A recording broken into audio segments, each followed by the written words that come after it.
This right here is the Ninja Luxe Cafe Espresso machine. Now, when I first heard about the Luxe Cafe, the first question in my mind was, can it make real espresso? And I can say it right away in the beginning of the video, yes, it can. Ninja was not screwing around when it came to the design of this machine. And they've included a couple of really cool, interesting features. It's got some tricks up its sleeves, and I will show those.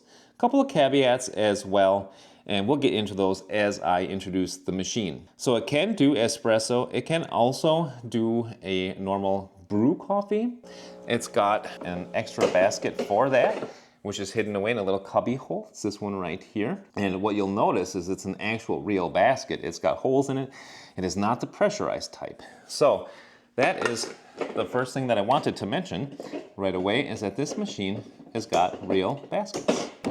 If we just take a look here at the portafilter is metal there, as you can see. I do believe that that is chrome plated, probably brass. Underneath would be my best guess. The handle itself is plastic, but otherwise nice heavy duty portafilter, and it weighs 450 grams, so that's a whole pound there in your hands. And here's the double basket right there.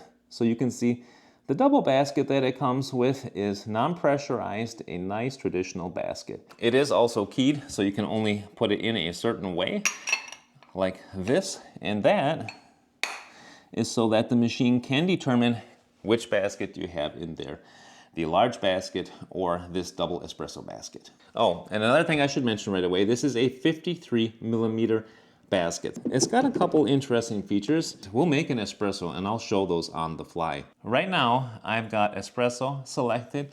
It shows me my current grind setting. It also shows me a recommended grind setting. So this will also, when you initialize the machine, go through a couple of iterations of espressos, and it will realize if that was too fast or too slow, and it will recommend that you either grind finer or grind more coarse. So we're gonna go ahead and make an espresso. I wanna show you what I think is the coolest feature so far on this machine. So the workflow is actually kind of fun. Just take the portafilter out like that. On the side here, you have got stuff stuck. So we've got this funnel, just stick that on top like that. And when you put the funnel in the machine like this, you'll see it's actually tearing out a scale. Is that not awesome? This comes with an integrated scale built into the grinder. That is the best thing yet. So let's just do some grinding, start grind. And you'll notice that the grinder is pretty quiet. Okay, so it's done. That's what the grinds look like in there. And so just kind of tap it to even it out, and then we're going to use the included tamper. Now this tamper is kind of interesting. The bottom part is solid. I believe this part here is hollow. There's a spring inside.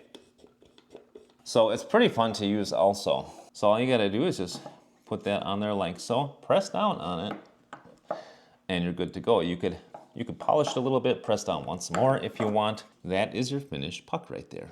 All right, then just remove the funnel, put that back in its spot. We're gonna put the tamper back in its spot. Easy as pie. Then put this into the machine, lock it in, and let's go ahead and make ourselves an espresso.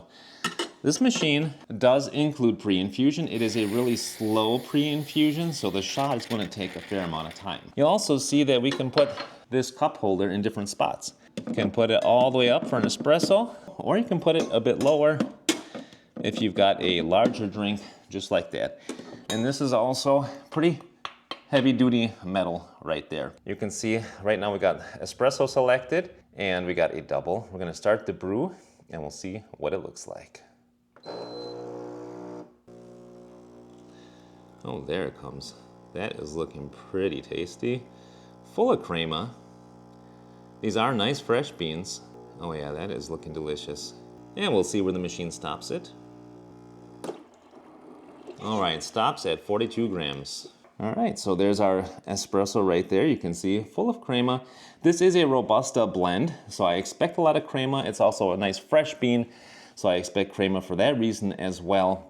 And because this is a Robusta, I do expect some earthy flavors, maybe a bit of chocolate. Let's see what it tastes like. that is a pretty nice balanced espresso right there. Nice and hot too, and this is on the lowest setting.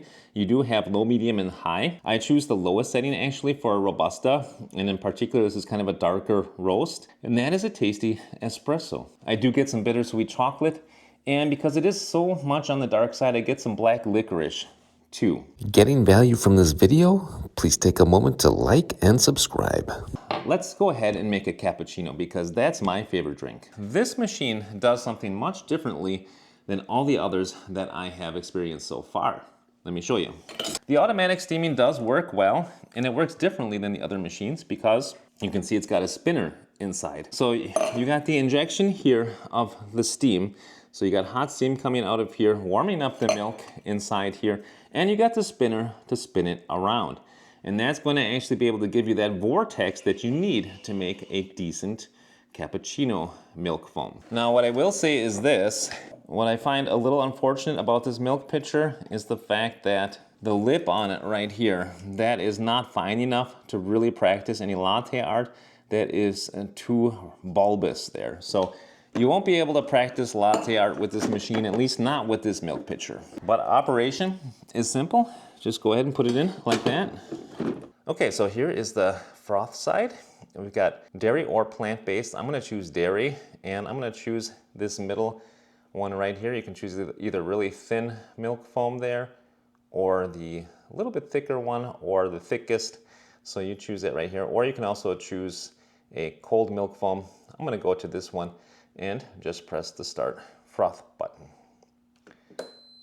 It also does have a progress bar that you can see here. It does show you what its current status is and how long it's going to take. All right, so there you can see the milk churning.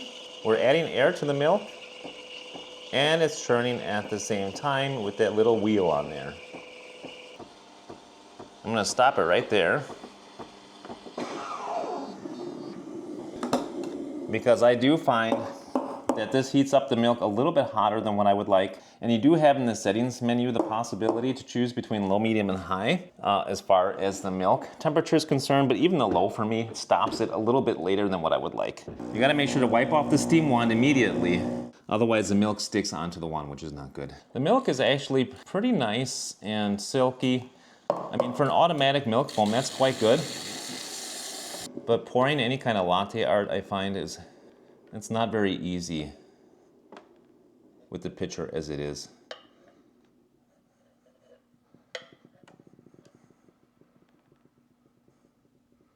So we got a little design there, but certainly you can do much better if you take then this milk that has been frothed and pour it into a better pitcher for doing latte art. Let me show you. What I have been doing is just taking the milk then that's been frothed, put it in a pitcher like this, more of a conventional pitcher that's got a better lip for doing latte art on it.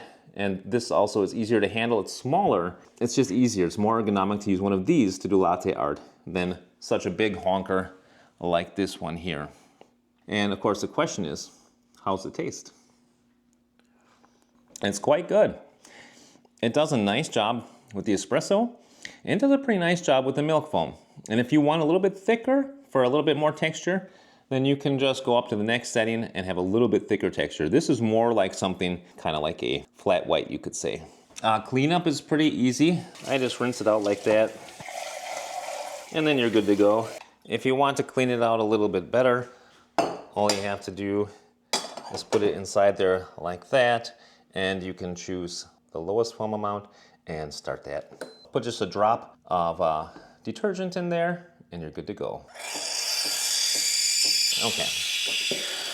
So what else I mentioned is that this can do normal coffee. Let's make one of those. Another thing is the puck knockouts are pretty good. You see, just like that. That puck just knocked right out like that. So those puck knockouts have been nice for me. Let's pop out this basket here, and let's put in the Luxe basket. So we're gonna pop this guy in there. You see it says Luxe right there. And it is keyed, so now the machine knows which basket we've got installed. Pretty neat. Now, if we want to go to coffee, all we have to do is select coffee. All right, so if we move from the espresso side over to the coffee side, you have got classic and rich. Rich just gives you a slightly higher ratio of your coffee to water. It makes it a little bit stronger. We're gonna stick with classic, and we're gonna do 10 ounces there. You can choose the size here. Let's start from the beginning. 6 ounce, 8, 10, 12, 14, 16, and 18 ounces. So you can make some really big coffees. Let's just do 10 ounce for us. And it's telling me, oh, look at this. The current grind setting is 7, and we have to go up to 25. So what we're gonna do is go on the side here and just adjust this. We're gonna make it coarser. So I'm gonna adjust this towards the back, and you'll see that it has got an encoder on it. It knows that we are getting larger. That is pretty cool. And let's grind into our portafilter. Start grind. All right, so what do we got here? That is how coarse the grind is there. And considering that the basket is not full, we do not have to tamp that, but we'll just kind of level it out like that. And we're gonna put it inside, like so. Put our cup on there, press the button to start the brew.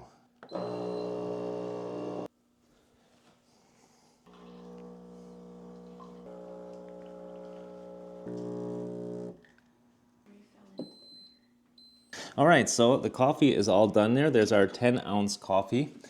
And let's just see what that tastes like. Yeah, that is a pretty nice, intense, strong coffee. Hot too. 73 degrees Celsius.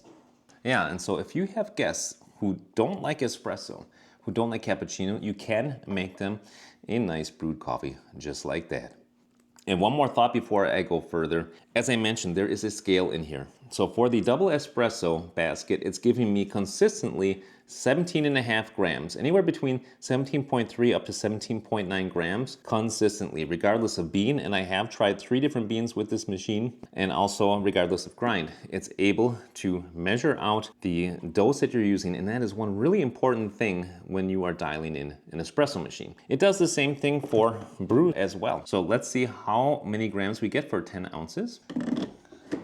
It's tearing out, that's really cool. And grind.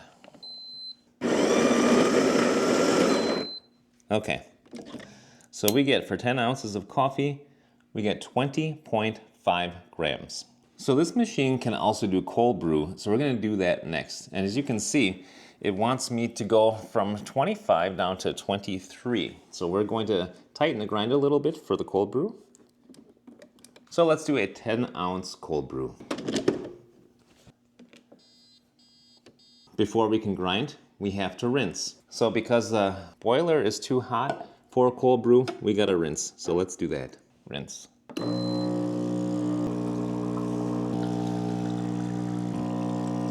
Okay. All right, here we go with our cold brew. Tearing out the scale, and here we go. And we're doing this with 20 grams of coffee. Let's start our brew. I've got to add water, so let's just fill this sucker up. That's 37 ounces, by the way, in total. It is nice that it's got a water sensor. And now we can start our brew. This is supposed to be a rapid cold brew, so let's see how long it takes. It's brewing at 38 degrees Celsius, which is pretty much par for the course for doing a cold brew.